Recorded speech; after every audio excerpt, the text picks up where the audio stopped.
Good evening dear students. आज की class में हम लोग पढ़ेंगे respiratory system in human beings. Human beings में रेस्पिरेटरी सिस्टम किस तरह से वर्क करता है। जो रेस्पिरेटरी सिस्टम है ह्यूमंस का, उसके कुछ इम्पॉर्टेंट पार्ट्स हैं जिसको हमें देख लेना है। पहला पार्ट है हमारा nostrils.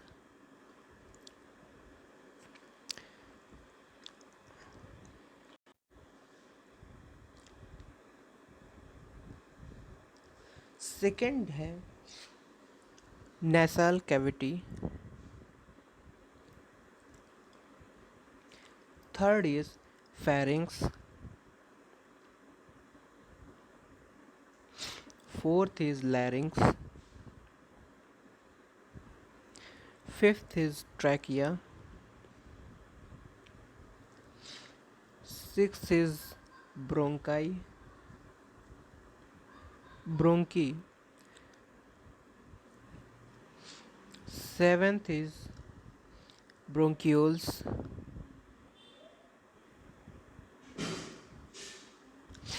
Eighth is alveolar sacs या फिर alveoli भी इनको कहते हैं।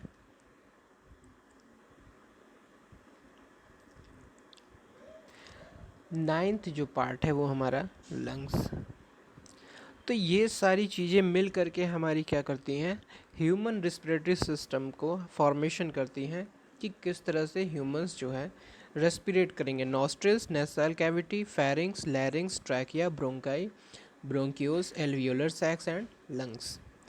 ये जो फिगर एनसीईआरटी में दिया गया है बहुत ही मोस्ट इम्पॉर्टेंट है, इसको बहुत अच्छे से प्रैक्टिस कर लीजिएगा। और इसमें हमें देखना क्या है कि ह्यूमंस जब रेस्पिरेट करते हैं तो किस तरह से ये फंक्शन करता है। तो सबसे बड़ी चीज़ होती है यहाँ पे ये समझना कि किस तरह से हमारा जो सिस्टम है वर्क कर रहा है। पहली चीज़ तो हमने भी बताया था, nasal cavity, nostrils, nasal cavity, pharynx, larynx, trachea, bronchi. तो यहाँ पे देखिए इस फिगर में जब हम एयर को इनहेल करते हैं तो that comes into nostrils, then goes to nasal passage. nasal passage से होते हुए ये pharynx में पहुंची, pharynx से larynx में पहुंची, then trachea, and then it goes to bronchi. After trachea it reaches to rings of cartilage, and then it further divided into two branches, two bronchi. These are branches are known as bronchi. अब जब bronchi में पहुंचने के बाद ये क्या होता है, ये पहुंच जाते हैं ब्रोंकियोल्स में। ये ब्रोंकियोल्स हैं छोटे छोटे, देन फर्दर डिवाइड हो जाते हैं एल्वियोलर सैक में। यहाँ पे प्रेजेंट होता है डायफ्राम, जो इसको क्या करता है, push up and down motion से लंग्स को ये लंग्स को एक्सपैंड और कॉन्ट्रैक्ट करता है, जिसकी वजह से जो ऑक्सीजन या गैसेस हैं वो लंग्स में आती हैं। तो ये जो पूरा हो गया हमारा, क्या हो गया, लंग्स, जिसके दो पार्ट हैं। ठीक है, तो ये जो पूरा सिस्टम है विथ पैसेज की, मतलब कि जो गैसेस हैं जो हम इनहेल कर रहे हैं वो किस पैसेज से होते हुए जा रही हैं, ये हमें समझना है। देन फर्दर यहाँ पे आते हैं हमारे एल्वियोली। जब ये गैसेस इसके अंदर इंटर करती हैं तो ये एल्वियोली में ब्लड्स लगातार मूव करते रहते हैं। ब्लड वेसल्स होती हैं, कैपिलरीज होती हैं जो लगातार मूव करती रहती हैं और इधर से आती हैं डीऑक्सीजनेटेड ब्लड लेकर के, और फिर यहाँ पे ऑक्सीडाइज होकर के फर्दर पार्ट्स में जाती हैं ऑक्सीजनेटेड ब्लड लेकर के।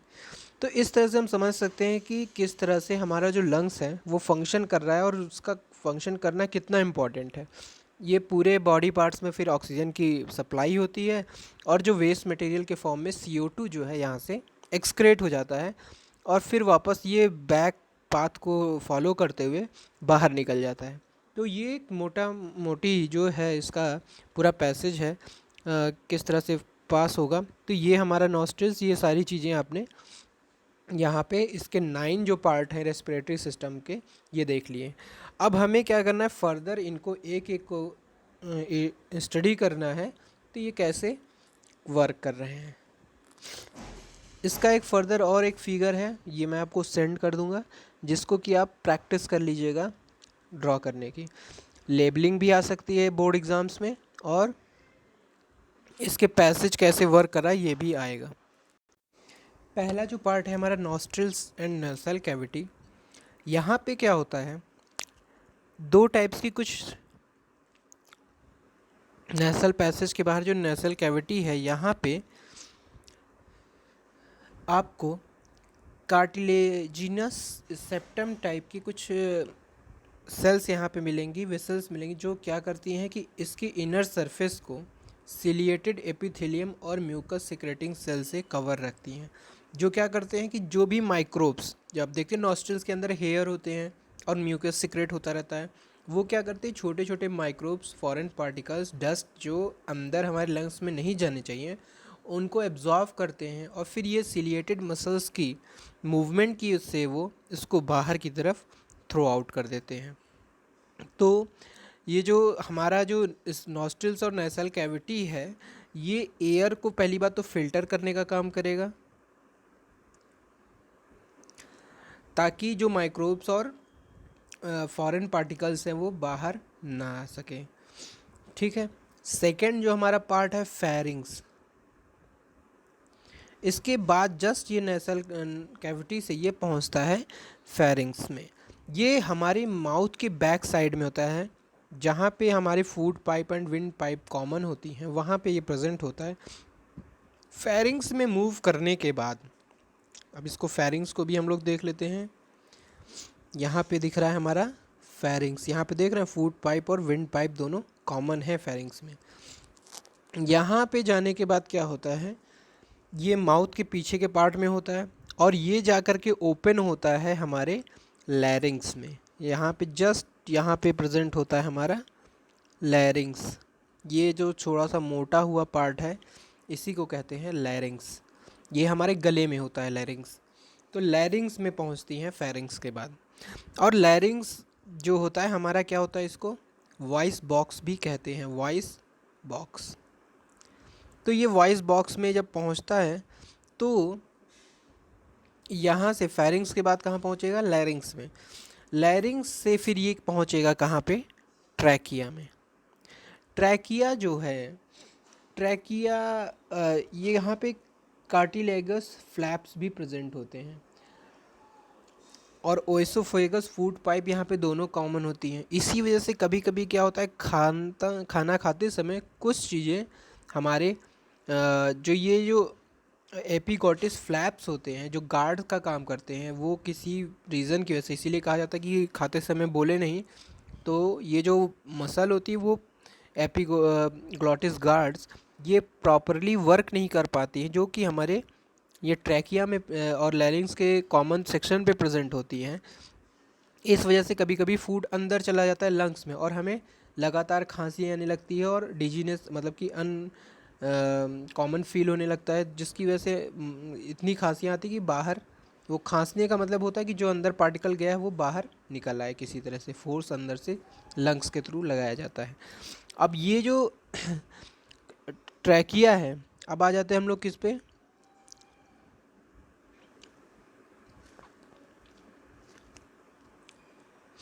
थर्ड पार्ट हमारा जो है ट्रैकिया। अब ये ट्रैकिया है, फेरिंग्स के बाद लैरिंग्स नहीं, फोर्थ पार्ट होगा हमारा, क्योंकि इसके बाद थर्ड पार्ट में आता है लैरिंग्स, देन ट्रैकिया। ट्रैकिया ये केवल क्या है, लैरिंग्स क्या है, हमारा वॉइस बॉक्स है। यहाँ पे सेल्स होती है, वेसल्स होती हैं, जो वाइब्रेट होकर के हमारा वॉइस प्रोड्यूस करने का काम करती है, वहाँ पे विंड पास कराई जाती है लैरिंग्स में। फेरिंग्स जो है कॉमन सेक्शन है, जहाँ पे फूड पाइप और विंड पाइप दोनों कॉमन होती है। ट्रैकिया में क्या है, ट्रैकिया और विंड पाइप जो होती है ट्यूब लाइक स्ट्रक्चर होती हैं, जो थोरेक कैविटी के अंदर मूव करती हैं। और ये वेंट्रल साइड जो होता है उसको कहा जाता है, ओएसोफेगस के वेंट्रल साइड में प्रेजेंट होती हैं, और ये सी शेप्ड होती हैं, और इसके ऊपर कार्टिलेगिनस रिंग्स प्रेजेंट होती हैं। और इस वजह से क्या होता है कि कार्टिलेगिनस रिंग का काम क्या होता है कि ये इसको एक स्ट्रेंथ देती है, इसकी पोजीशन को फिक्स करती है, और ताकि ये इधर उधर मूव ना करे या इसको रप्चर होने से प्रिवेंट करती, क्योंकि जब एयर मूव करेगी इनसाइड एंड आउटसाइड, देखिए इसमें यहाँ पे क्या है,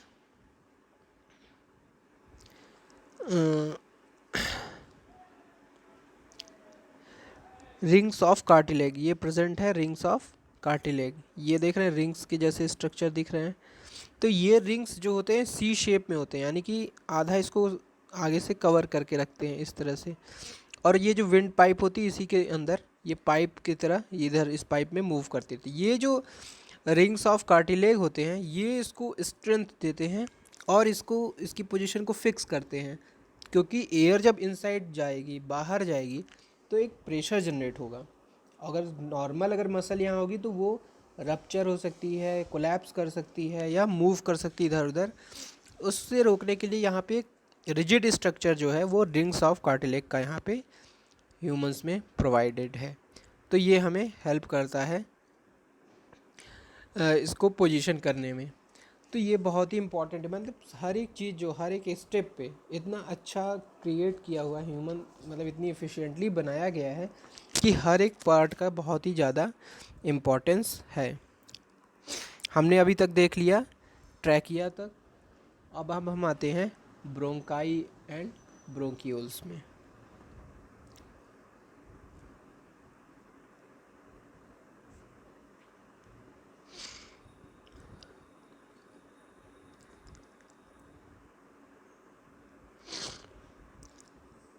ब्रोंकाई एंड ब्रोंकियोल्स जो है ये फर्दर रिंग ऑफ कार्टिलेज के बाद, यानी ट्रैकिया फर्दर दो पार्ट में डिवाइड हो जाता है, दो पोर्शन में, तो इसको कहा जाता है ब्रोंकाई।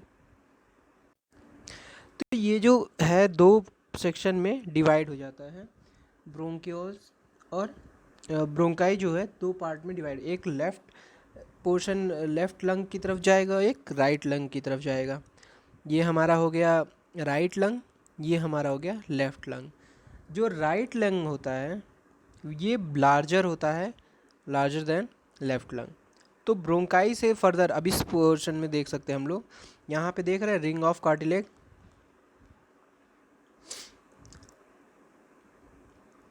रिंग ऑफ कार्टिलेज जो है इसके बाद ये डिवाइड हो गया दो पोर्शन में, एक इधर जा रही हैं और एक इस तरफ से जा रही हैं, एक लेफ़्ट साइड जा रही है एक राइट साइड। ये फर्दर डिवाइड हो जाती है ब्रोंकाई में, ब्रोंकियोल में, ठीक है। ब्रोंकाई डिवाइड हो गई ब्रोंकियोल में, ब्रोंकियोल देन अब इसके बीच में यहाँ देख रहे हैं यहाँ पे हार्ट जो है हमारे लंग्स के बीच में सेफली प्रेजेंट है।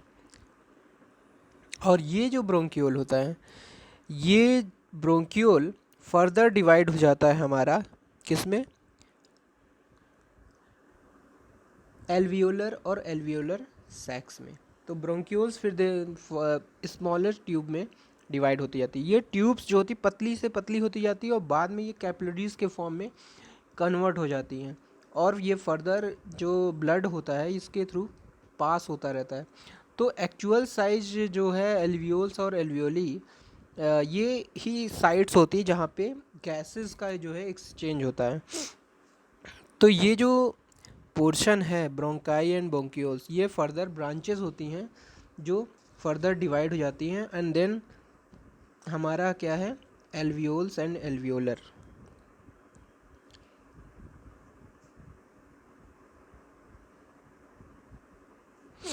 अब ये एल्वियोल्स एंड एल्वियोलर जो होते हैं ये होती हैं एक्चुअल साइट ऑफ रेस्पिरेशन।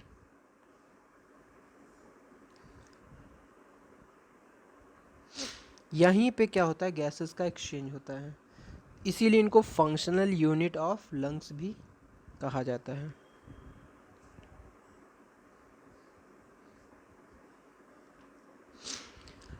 इस तरीके से क्या होता है यहाँ पे जब गैसेस पहुँचती हैं तो एल्वियोलर और एल्वियोल्स, यहाँ पे आप फिगर देखिए ये इस तरह से एल्वियोलर्स जो हैं ये इस फिगर पे आप कंसंट्रेट करिए तो देखिएगा यहाँ पे जो ब्लड वेसल्स हैं ये कन्वर्ट हो गई कैपिलरीज में और ये एल्वियोलीज हैं। एल्वियोल ये कैपिलरीज के थ्रू क्या हो रहा है ब्लड पास हो रहा है। और ये एल्वियोलीज को कवर अप कर रहे हैं। ये एल्वियोलीज है, यहाँ पे गैसेस पहुँच रही हैं इधर से होते हुए, और इधर से ब्लड हमारा आ जा रहा है, इधर से आया इधर से गया। तो इस तरह से क्या होता है, ऑक्सीजनेटेड डीऑक्सीजनेटेड ब्लड आ रहा है हमारा इधर से, एंड देन ऑक्सीजनेटेड ब्लड इधर से निकल के जा रहा है इस ट्यूब के थ्रू। तो ये जो एल्वियोली के कांटेक्ट में आता है यहाँ पे इन सरफेसेस में, यहीं पे क्या होता है, ऑक्सीजन और कार्बन डाइऑक्साइड का एक्सचेंज होता है। देख रहे हैं यहाँ कनेक्शन है, तो यहाँ से कनेक्शन है, यहाँ से कनेक्शन है, और इस तरह से गैसेस का एक्सचेंज होता है। इसीलिए इसको फंक्शनल यूनिट ऑफ लंग्स कहा जाता है। तो ये जो होता है मेन जो प्रोसेस करने का काम किसका है, एल्वियोली का। ईच एल्वियोली बहुत ही डेंस नेटवर्क होता है, करीब करीब 700 मिलियन एल्वियोली लंग्स में हमारे प्रेजेंट होते हैं। 700 मतलब इमेजिन कर सकते हैं कि एक एक एटम्स को शायद कंसीडर कर लिया जाता है यहाँ पे एलवीओ, ताकि सारे ऑक्सीजन और कार्बन डाइऑक्साइड को पास, क्योंकि ये मॉलिक्यूलर लेवल पे ये ट्रांसफ़र हो रहा है, प्रेजेंट होते हैं 700 मिलियन एल्वियोलीज लंग्स के अंदर प्रेजेंट होते हैं। तो इस तरीके से क्या है, आप देख सकते हैं कि ये सारे जो फंक्शनल यूनिट हैं कितने प्रॉपरली वर्क कर रहे हैं। इसके बारे में मैं एक और आपको दे दूंगा स्ट्रक्चर में, और इनके बारे में आप फोटोग्राफ्स में उसको लिख लीजिएगा। Thank you.